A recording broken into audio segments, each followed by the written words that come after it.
I have the pleasure to introduce somebody who I've gotten to know now over the last probably 2 years or so. Akhtar, and he always seems to get the best panel because his panels always focus on these bright, up-and-coming professionals and what they're going to do to really drive social innovation. And so this panel, as we begin, will be really focused on what does it look like, what are some of the challenges, again, continuing on youth empowerment and what people can do. And Akhtar, and he is, oversees their global community outreach at Microsoft, will start and kick it off. Thank you very much. Thank you. All right. If we can get this technology to work. Hey, technology and me, they don't work at all. Hi, my name is Akhtar Badshah. I manage Microsoft's corporate philanthropy, and as part of our work, we are focused our efforts on creating opportunities for youth around the world so that they can get into jobs, get further training, or start something on their own. Given today's economy, where over 50% of youth in Spain and Greece are unemployed, 18% in this country, 20+% of our returning young veterans are unemployed, 25% of youth in South Africa are unemployed, 18% in Brazil, even though the economy is growing at 7%. So clearly there is a challenge in looking at traditional models of creating economic opportunities for young people around the world. What you heard from these two amazing young ladies who were up here before talk about how they are driving a collective vision of creating opportunities for others around the world. What I have here with me are 4 other amazing people who have, within their own right, figured out a way by which they are creating an opportunity for themselves, but in doing so, they have created opportunities for many, many, many, many other people in this country and in around the world. And they are barely out of their teens or the 20s. So change is happening because of young leaders around the world. And I am so proud to introduce all of them. So I'm going to just go down the line and have each of them take a minute to introduce themselves, and then we'll get a Q&A going. Asha. Okay, so first of all, you guys could say cheese. That would be great, and wave. Woo! Yay. So my name is Asha Sharma. I am a 23-year-old hungry millennial that's overly social and impatient to change the world. I'm inspired by the ideas and the young people yet to come. I currently have the privilege of working for Microsoft, launching a cloud product across the United States for Windows.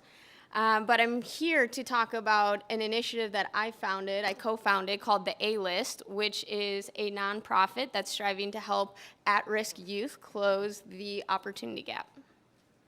Thank you. Johnnie.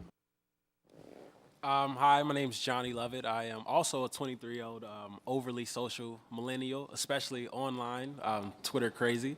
But I actually started a company called Fresh Connection Brand, and it's an urban fashion apparel brand that I launched with a couple of friends of mine. And the importance of what we do is not just to create fashion and sell apparel, But the fact that we were able to leverage our passion points in fashion and sneakers and the things that, urban millennials really care about and create a business model from it. And in addition to that, as a professional just graduating from college, I work for Common Ground Marketing, which is an ad agency in Chicago. And we, as Fresh Connection brand, volunteer a lot of our time to, not-for-profit organizations and giving back and showing other students and young adults how they can, pinpoint their passion points and make a business out of it and provide for themselves and potentially others. Thank you. Benjamin. Yes, thank you. Well, first of all, I'm very honored to be considered young with this esteemed panel.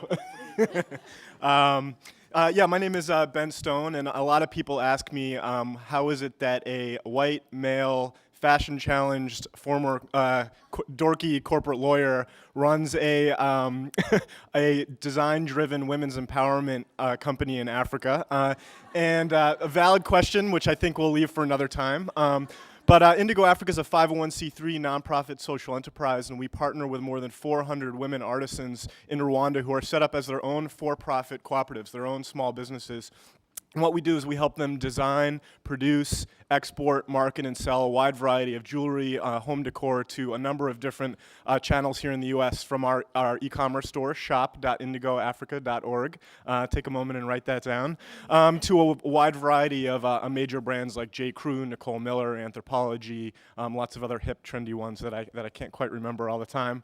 But that's not it. Indego Africa, we really, there's that phrase trade not aid, but we actually believe that trade can in fact be aid if not followed up with the appropriate education and access. So what we do is Indego Africa takes our revenue, we use that to cover all of our costs of goods sold, so fair trade wages to the women, shipping, distribution, all of allocation of employee salaries, and we pool whatever is left over with donations, and we use those funds to administer training programs that we've developed from the ground up in business management, entrepreneurship, computers, literacy for those same for-profit cooperatives of women artisans in Rwanda, all taught by now 20 of the top university students in Rwanda. And the idea behind that is it's not just access to short-term and long-term income, it's layering on education so these women can gain the skills, information, and confidence to be interacting and engaging with the global commerce community on their own terms as independent businesswomen. Great, thank you. Genevieve. Hi, I'm a computer science student from McGill University. I'm the teen to which he was referring. I'm 19. When I was 14, I started a web channel to bridge the gap between technology and youth. Since then, I teach girls computer programming. I do it all over North America, and it's always very inspiring. Last summer, I worked at Microsoft Research, which is how I'm connected with Microsoft, and I worked in astrophysics on the Worldwide Telescope with the Harvard-Smithsonian Center for Astrophysics. And I'm also a Microsoft student partner. So. Nothing left to do anymore. It's time to retire. If you see cell phones out, it's probably one of the only panels where you will see the panelists tweeting while they're talking. Ignore it. They know what they're doing. Let me start off with Genevieve. So you started at 14, 10, 8, whatever age, something. 14. So what change have you made? Give me one story of an individual that you have changed because of the work that you have done. Well, it'd actually be a lot of girls that I've had the opportunity to speak to over a couple of years. About 2 years ago, I was teaching at God knows which conference, and one of the classes it was using Small Basic, and a lot of the girls there were either very intimidated or just didn't want to participate or just thought that it had nothing to do with what they wanted to do in life. And one of them was actually an architecture interested young girl who she wanted to go into architecture, but she took my programming class and she was absolutely convinced that she had to somehow take coding courses in university so she could fulfill her role as an architect in the future and be compatible with the environment that we're all being raised in. And in general, it's really inspiring to see two girls at a computer bonding over something other than Justin Bieber, but it's actually programming code. And I'm a Canadian, I'm allowed to say that.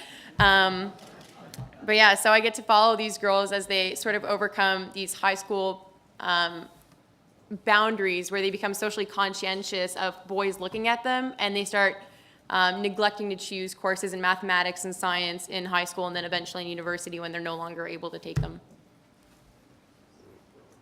Asha, you were recognized by President Obama on having one of the most innovative approaches to change our economic and education system. Tell me, why did he recognize you? What impact have you created? Give me a story. So to start out, I'll give you a little bit of context in what the A-list is, and then I'll go into a story. So the A-list is a snack and apparel shop that employs at-risk teens, provides after-school educational opportunities, and then at night it turns into a place where they can showcase their talents. There's a couple of unique things about it. One, it's a self-sustaining model, so money goes in, but we also generate funds from the sales that we make in the apparel unit as well as the snack unit. Another interesting thing, teens are really hard to engage. They are, just like us, impatient, and they are lustful, and they're attracted to really sexy, exciting things. So we created a place that has all of those things. It was designed by the top designer in the Midwest, and similar to the Starbucks model, come in for a snack and you stay for much more. And all the things that we provide are directly correlated to the needs that teens have.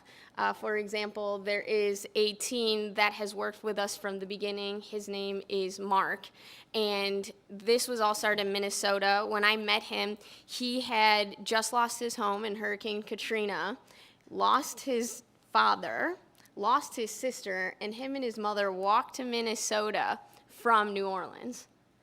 He had been in 17 schools in 15 years. He was not able to have a job because he couldn't even figure out who he was from the government standpoint. He had no identity. And all he wanted to do was make a difference and have a place to stay because he didn't even have a home. And in the time that we've worked with Mark, we have employed him. He has created a TV show that is locally run now, and he is on his way to college on a scholarship from the educational opportunities that we provided for him. Amazing. Amazing. Give me just one more data point, Asha, on the neighborhood that you're actually working in. So the audience has a sense of where you are located. Yep, so I went to school at the University of Minnesota, and there is a lot of need across the United States, but one in particular was in our backyard. It's a city called Brooklyn Park, Minnesota, and there 75% of the people arrested are teenagers, and 6,000 out of 8,000 teenagers aren't doing anything after school. So if you look at some of those bigger macro trends that we were talking about, how earlier this morning we said every 26 seconds there's a student dropping out of school, and 40,000 people just don't have a safe place to call home, and there's 1.2 billion young people. This is the place that we started to make a difference, to create a place where people could go, a place where they could learn the skills they needed to be productive members of society, and a place that they could feel great about who they were and who they were going to develop into. Thank you. Johnnie, this whole fashion business, blogging, tweeting, you do amazingly well. Somehow you got connected to Dwayne Wade.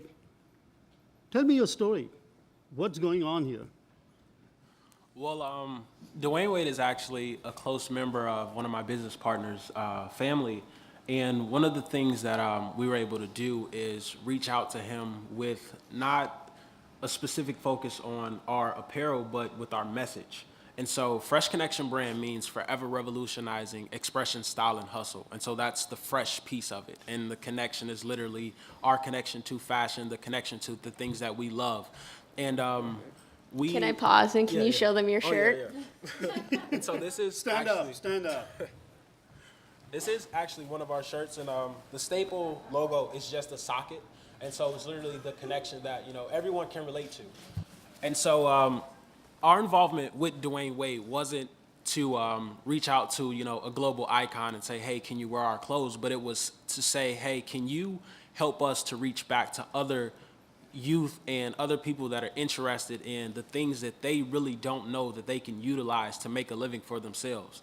And in addition to working with Dwayne Wade, having conversations with him, we developed a partnership with his foundation, the Wade's World Foundation. And so now we provide all of their the artwork that they do for their T-shirts and the things that they provide to their students when they have events in Miami and in Chicago. In addition to going out and speaking at these engagements and talking to students about leveraging their passion points. And that's something that's very, very important, especially as a youth from Chicago growing up. I didn't really know that, you know, my interest in sneakers and my interest in fashion and, you know, knowing about these iconic brands and studying these things could be something that I can turn into, you know, a dream, and having my own brand and being able to reach people because they love fashion just like I do. And in addition to that, we also do a lot of work with the Network for Teaching Entrepreneurship in Nifty, and I'm pretty sure some of you have heard of it. And it's a wonderful organization that also leverages young entrepreneurs and people that are very, very interested in business. And it's a program that I came up through and was able to learn how to start a business plan. And I started blogging and learned about social media when it was at the forefront around 2006 and 2007 as it was growing. And it was a great opportunity for me to reach out to other millennials and other individuals who were interested in doing things in their community and reaching back to people. And so I think that that's been one of the most effective things that we've been able to do in reaching, you know, Dwayne Wade and working with these organizations to show people, hey, you can have something that you love and you can make it even bigger than you can even imagine. Thank you. Johnnie actually had got T-shirts for all of us. But rather than the dog, the UN security decided that this was a fashion statement they were going to make. So instead of the blue shirts, you're going to see these T-shirts on them when you walk out. Benjamin. Yes. I'm sorry to say, but white lawyer having an impact on African women in Rwanda? What the heck is going on? I mean, why not just do law? It's a good field. I have no idea. What I'll say is one of the biggest lessons I've learned is for young people that want to make a difference in the world is that hard skills matter and they're really important. So one piece of advice I always give is get nerdy. And what that means is don't just think about how you can impact the world on a grandiose scale, but really drill down, learn how to read a balance sheet, learn general principles of accounting, really train yourself to be a solid and crisp and persuasive writer and communicator. Those things are what are going to enable people with a lot of passion to take things to the next level in a sustainable, systemic way. And I found that to be, my training as a lawyer has come in handy in the most weird, unimaginable ways that that I ever could have imagined. Tell me, who have you impacted in Rwanda? Give me a story. Well, I like to think that because each woman with whom we partner takes care of an average of 5.5 dependents, so there's a very direct correlation and multiplying effect. But there's also an inspirational community effect as well. So for instance, one of my now very close friends, her name is Emilienne Niramana. She's one of our first artists and partners, and she was a senior secondary school when genocide erupted in Rwanda in 1994, and through incredible courage and creativity survived, married, had children, but then was really struggling to make ends meet. And so she tried to start a number of businesses, but what was really holding her back was access to education and access to markets.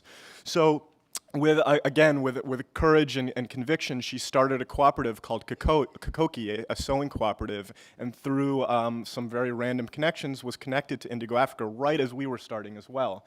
And through this very intimate business relationship, Kakoki and Emilienne have risen to heights that are just incredible. So Emilienne made her way through Indego Africa's training programs, and then it was accepted into the Goldman Sachs 10,000 Women program in Rwanda, a partnership that's just been wonderful for both Indego Africa and all the women with whom we partner.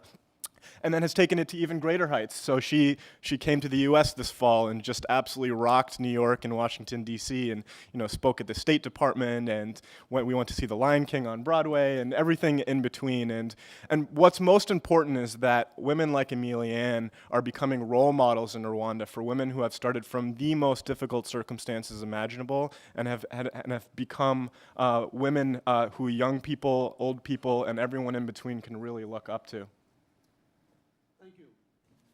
So if you had, each one of you, and you can take whichever order you want to go, if you could pick the pocket of our audience, if they were just going to hand over their wallets to you, what would you do with it?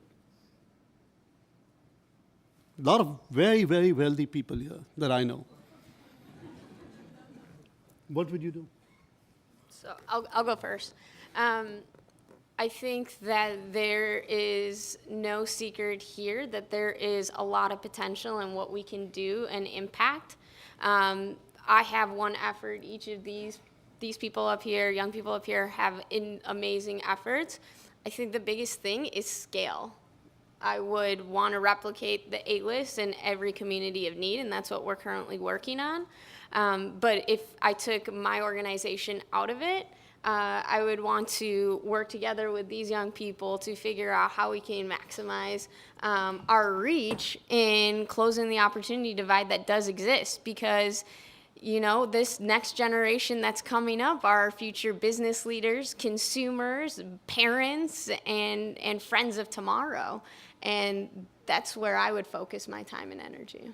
I'm going to get you to be a little bit more specific. Okay. Okay, where's Zeev? Zeev is right behind there. If Zeev was to give you money, what would you do? Zeev has a lot of them. He's got. How can Zeev help you? Let's put it this way. Zeev has amazing connections all over the world. How can he help you? One thing. Replicating Where? New York? You want it done in New York? every community of need in the United States. Where would you start next? Where would I start next? Locally in Minnesota to continue the learnings and to capitalize on our existing assets that we have in place to grow our network there first. Zeev, your Rolodex in Minnesota, please. Johnnie. I would definitely go back to the communities of Chicago where I'm from and try to develop an organization where students can come and learn how to develop business plans, how to start their own business, how to learn about sustainable entrepreneurship. And I think that that's something that that a lot of our students lack, especially in Chicago. The understanding that you can start business and run business, and they don't have access to those opportunities and to those individuals who are able to court them through the process of starting these things and being their own boss in a sense. And there's never a downplay on education, on following the traditional path. And I think that that's something that has a lot of light shed on it.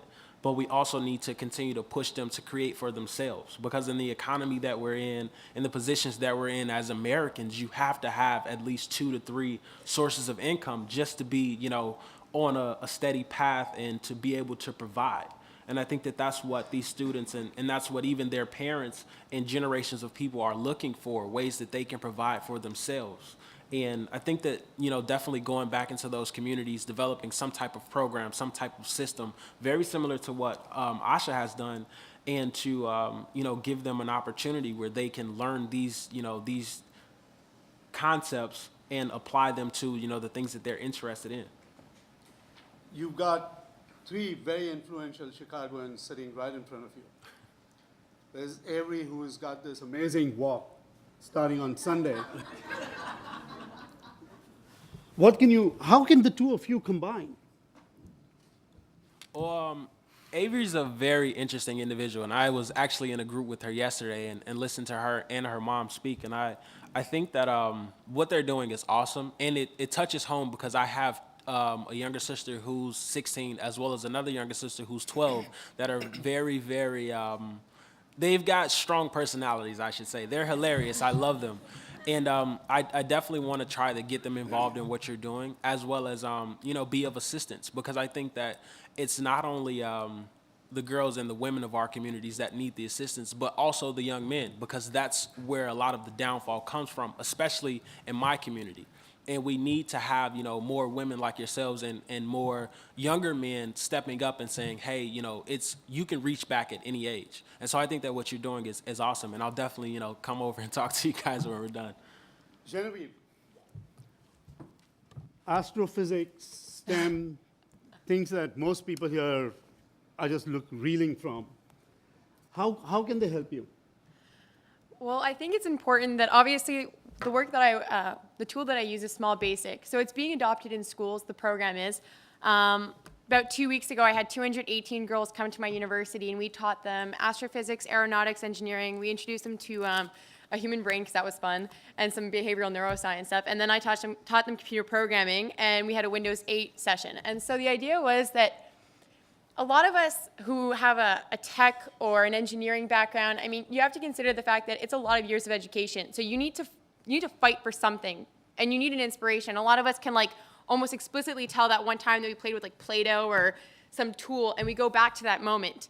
So it's things like that are inspirational, and they're key, and staying connected with mentors. But specifically, if you want to get down to, numbers, the idea is that there needs to be more community technology schools for girls. And that was actually how I got introduced to this when I was 14, was somebody was trying to open one in Dhaka, and they had a lot of trouble, governmental issues, limiting them, policy issues, limiting them from opening this school. And that was something that I had a huge problem with. So I stayed in North America, and I've been working with girls here because that's an even bigger problem. I think 1/3 of Canadian graduates in engineering are female. That statistic is horrible. It just doesn't make any sense to me. I mean, it's probably far fewer than that, and same for computer science.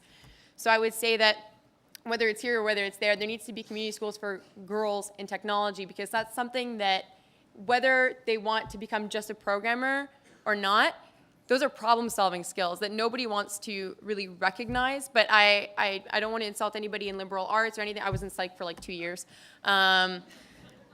But yeah, the idea is that there's problem-solving skills that come with an education in STEM, and I think that's incredibly critical, and that's why Asha was recognized, obviously, by the president, is because what she's doing is making us competitive, and I consider us, Canada and the States, because we're really not that different. And so... Benjamin, last word. You have less than a minute. All right. I always like the last word. First, Steve, thanks in advance for the donation. Very generous. I'll pick up the check right after.